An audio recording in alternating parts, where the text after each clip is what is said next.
शीर्षक। मां ने बेटे के लिए जो किया उसका अंजाम किसी ने सोचा भी नहीं था। यह कहानी एक ऐसी मां की है जिसने अपने बेटे के लिए अपनी जिंदगी चुपचाप कुर्बान कर दी, लेकिन बेटा उस सच को कभी जान ही नहीं पाया।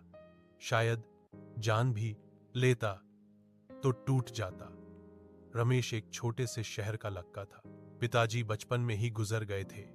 घर में सिर्फ वो और उसकी मां शांति देवी।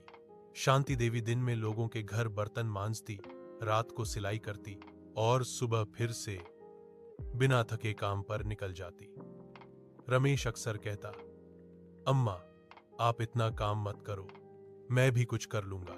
मां बस मुस्कुरा कर कहती, तू पढ़ाई कर बेटा, तेरा भविष्य ही मेरी ताकत है।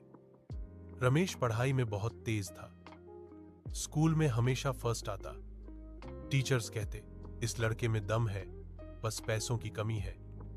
और पैसों की कमी मां पूरी कर रही थी, खुद को मिटाकर। कभी अपनी दवा छोड़ देती, कभी भूखी सो जाती ताकि बेटा फीस भर सके। रमेश को लगता था मां स्ट्रांग है, पर सच ये था, मां के पैरों में दर्द रहता, सांस फूल जाती और रात को छुप कर रोती थी। लेकिन जब बेटा सामने आता, वो आंसू पोंछ कर बस इतना कहती, मैं ठीक हूं बेटा, तू खुश रह। आखिरकार वो दिन आ गया जब रमेश का कॉलेज में सिलेक्शन हो गया, शहर से बाहर। रमेश खुश था, पर मां के चेहरे पर खुशी के साथ डर भी था। शहर का खर्चा, हॉस्टल, फीस, पर मां ने कुछ नहीं कहा, बस अपनी छोटी सी जमीन गिरवी रख दी और बेटे को भेज दिया। रमेश ने स्टेशन पर मां के पैर छुए। अम्मा मैं जल्दी आदमी बनकर लौटूंगा। मां ने सिर पर हाथ रखा, बस इंसान बना रहना बेटा, वही काफी है। ट्रेन चली गई। मां वही खड़ी रही जब तक प्लेटफॉर्म खाली नहीं हो गया। शहर में रमेश बदलने लगा।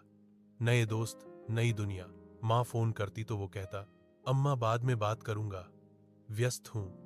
पैसे मांगता तो मां बिना सवाल किए भेज देती, पर खुद ने पिछले 2 महीने से दवा नहीं ली थी।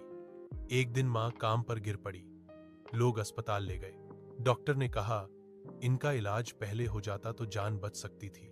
मां बस इतना बोली, मेरा बेटा पढ़ रहा है ना डॉक्टर, बस वही काफी है। और उस रात मां चुपचाप चली गई। अगली सुबह रमेश के फोन पर कॉल आया, बेटा मां नहीं रही। फोन हाथ से गिर गया। उसे याद आया, कितनी कॉल्स इग्नोर की थी, मैंने कितनी बार गुस्सा किया था। घर आकर रमेश को एक पुराना बॉक्स मिला।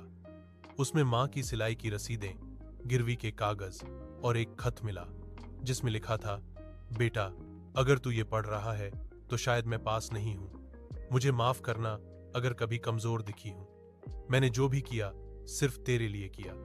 तू रोना मत बेटा, तेरी कामयाबी में ही मेरी सारी जिंदगी बसती है। तेरी मां। रमेश फूट फूट कर रोने लगा। उसे समझ आया मां ने उसके लिए अपनी जिंदगी छोड़ दी और उसने मां के लिए वक्त भी नहीं दिया। आज रमेश सफल है, पर हर खुशी में एक कमी है।